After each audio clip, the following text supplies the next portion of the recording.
Hi ಸ್ನೇಹಿತರೆ, ನಾನು ನಿಮ್ಮ ಮೆಚ್ಚಿನ ಯೂಟ್ಯೂಬರ್ ಕಥಾಯನ. ಕಥಾಯನ ಎಂದರೆ ಕಥೆಗಳ ಮೂಲಕ ನಿಮ್ಮೆಲ್ಲರ ಬದುಕನ್ನು ಸುಂದರಗೊಳಿಸಲು ನಾನು ನಿಮ್ಮ ಮುಂದೆ ಬಂದಿರುವೆ ಸ್ನೇಹಿತರೆ. ಇವತ್ತಿನ ಕತೆ ಯಾವುದೆಂದರೆ, ಈ ಫಲಕ ಚಾಲಕನಿಗೋ ನಮಗೋ. ಈ ಕಥೆಯ ಮೂಲಕ ಇವತ್ತು ನಿಮ್ಮ ಮುಂದೆ ಬಂದಿರುವೆ ಸ್ನೇಹಿತರೆ. ಒಮ್ಮೆ ನಮ್ಮ ವಿದ್ಯಾಸಂಸ್ಥೆಗೆ ಡಾಕ್ಟರ್ ಜಿ.ಪಿ. ರಾಜರತ್ನಂ ಅವರನ್ನ ಉಪನ್ಯಾಸಕ್ಕೆಂದು ಆಹ್ವಾನಿಸಿದರು ಸ್ನೇಹಿತರೆ. ಆಗ ಅವರು ಬಂದಿದ್ದ ಆಟೋ ಹಿಂಭಾಗದಲ್ಲಿ start early, drive slowly, reach safely ಎಂಬುದಾಗಿ ಬರೆದಿದ್ದ ಫಲಕವನ್ನ ಗಮನಿಸಿದ ವಿದ್ಯಾರ್ಥಿಯೊಬ್ಬ, ಸಾರ್, ಈ ಫಲಕ ನಿಮಗೋ ಅಥವಾ ಆಟೋ ಡ್ರೈವರ್ಗೋ ಎಂದು ವಿನೋದಕ್ಕಾಗಿ ಕೇಳಿದರು ಸ್ನೇಹಿತರೆ. ಜೋರಾಗಿ ನಕ್ಕ ರಾಜರತ್ನಂ ಅವರು, ಅದರ ಬಗ್ಗೆ ನನ್ನ ಉಪನ್ಯಾಸದಲ್ಲಿ ಹೇಳುತ್ತೇನೆ ಕಣಯ್ಯ ಎಂದು ವಿದ್ಯಾಸಂಸ್ಥೆಯ ಒಳಗಡೆ ಹೋಗ್ತಾರೆ ಸ್ನೇಹಿತರೆ. ಅವರು 1.5 ಗಂಟೆಗಳ ಕಾಲ ಅತ್ಯಮೋಘವಾಗಿ ಮಾತನಾಡಿದರು ಸ್ನೇಹಿತರೆ. ಉಪನ್ಯಾಸದ ಕೊನೆಯಲ್ಲಿ ಫಲಕದ ಬಗ್ಗೆ ಅವರ ವಿವರಣೆ ಹೀಗಿತ್ತು ಸ್ನೇಹಿತರೆ. ಪ್ರಯಾಣವನ್ನ ಮುಂಚೆಯೇ ಪ್ರಾರಂಭಿಸಿ, ನಿಧಾನವಾಗಿ ವಾಹನವನ್ನ ಓಡಿಸಿ ಮತ್ತು ಗುರಿಯನ್ನ ಸುರಕ್ಷಿತವಾಗಿ ತಲುಪಿ ಎಂಬ ಮಾತು ಆಟೋ ಚಾಲಕನಿಗೆ ಅನ್ವಯವಾಗುತ್ತದೆ. ಹಾಗೆ ಕೂಡ ನಮ್ಮೆಲ್ಲರ ಬದುಕಿಗೂ ಕೂಡ ಅನ್ವಯವಾಗುತ್ತದೆ ಸ್ನೇಹಿತರೆ ಅಂತ ಜೆ.ಪಿ. ರಾಜರತ್ನಂ ಅವರು ಉಪನ್ಯಾಸದಲ್ಲಿ ಹೇಳ್ತಾರೆ. ಭಾಷಣದಲ್ಲಿ ಅವರ ಮೊದಲನೆಯ ಮಾತು ಹೀಗಿತ್ತು ಸ್ನೇಹಿತರೆ. ಪ್ರಯಾಣವನ್ನ ಮುಂಚೆಯೇ ಪ್ರಾರಂಭಿಸಿ, ಪ್ರಯಾಣವನ್ನ ಬೆಳಗಿನ ಸಮಯದಲ್ಲಿ ಪ್ರಾರಂಭಿಸಿದರೆ ಆಗ ವಾತಾವರಣವು ತಂಪಾಗಿರುತ್ತದೆ, ಆಯಾಸವಾಗುವುದಿಲ್ಲ ಸ್ನೇಹಿತರೆ. ಆಗ ವಾಹನ ಸಂಚಾರದ ದಟ್ಟಣೆ ಕೂಡ ಇರುವುದಿಲ್ಲ, ಸರಾಗವಾಗಿ ಪ್ರಯಾಣ ಮಾಡಬಹುದು. ನಾವು ಕೂಡ ನಮ್ಮ ಅಧ್ಯಯನವನ್ನು, ಕಾರ್ಯವನ್ನ ಅರ್ಲಿಯಾಗಿ ಅಂದರೆ ಚಿಕ್ಕ ವಯಸ್ಸಿನಲ್ಲೇ ಪ್ರಾರಂಭಿಸಿದರೆ ಮನಸ್ಸಿನಲ್ಲಿ ಕಡಿಮೆ ಕಲುಷಿತವಿರುವುದರಿಂದ ಕಲಿಕೆ ಸುಲಭವಾಗುತ್ತೆ ಸ್ನೇಹಿತರೆ. ಓದಿದ್ದೆಲ್ಲ ತಲೆಗೆ ಹತ್ತುತ್ತದೆ ಸ್ನೇಹಿತರೆ.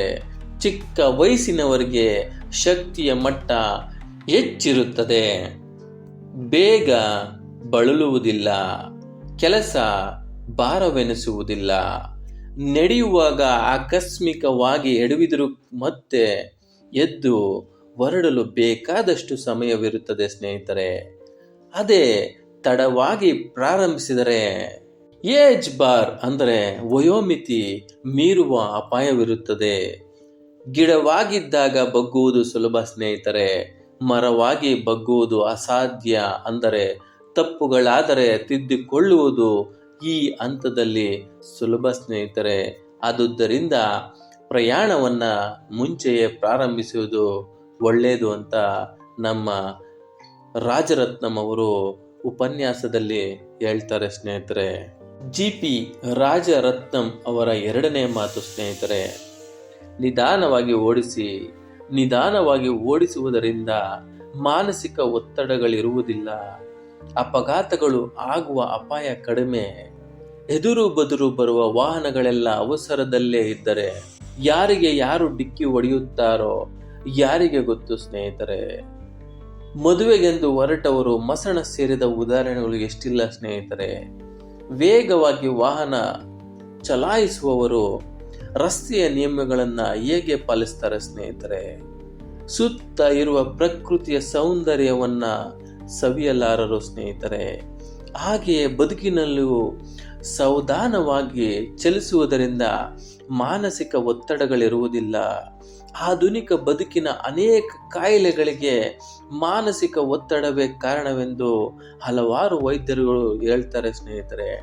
ಅವಸರದಲ್ಲಿ ಓದಿದರೆ ಓದಿದ್ದನ್ನು ಅರ್ಥ ಮಾಡಿಕೊಳ್ಳುವುದು ಹೇಗೆ ಸ್ನೇಹಿತರೆ? ಕೆಲಸದಲ್ಲಿ ಕೂಡ ಅವಸರವಾದರೆ ಕೆಲಸದ ಮಜಾ ಸಿಗುವುದು ಹೇಗೆ ಸ್ನೇಹಿತರೆ?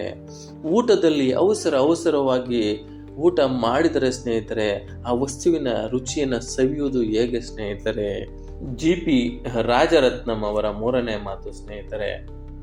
ಗುರಿಯನ್ನು ಸುಲಭವಾಗಿ ತಲುಪಿ ಗುರಿಯನ್ನು ಮುಟ್ಟಿದಾಗ ಆಯಾಸದಿಂದ ಬಳಲುತ್ತಿದ್ದರೆ, ಗಾಯಗಳಿಂದ ನರಳುತ್ತಿದ್ದರೆ ಪ್ರಯಾಣ ಪ್ರಯೋಜನಕಾರಿಯೇ? ನಮ್ಮ ಗುರಿ ಹಣ ಸಂಪಾದನೆ ಎಂದಿಟ್ಟುಕೊಳ್ಳೋಣ.